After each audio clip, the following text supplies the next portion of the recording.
Kauna-una ang ordinansa sa speed limit at vehicle distancing aprobado na sa bayan ng Santo Tomas, Pangasinan. Para sa detalye ng balitang yan, kasama natin Idol Denise Brillante. 104.7 IFM Report.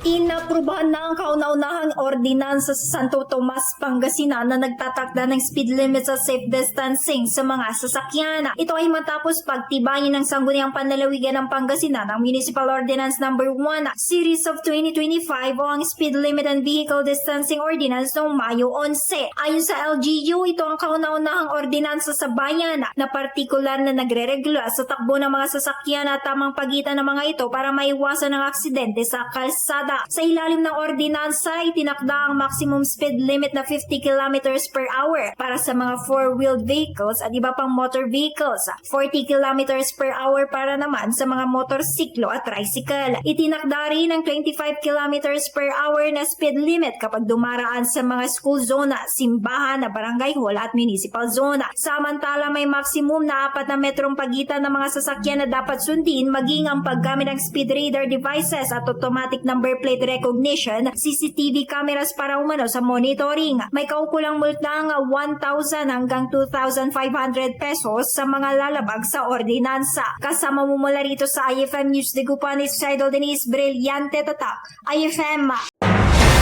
IFM News. IFM News. IFM News.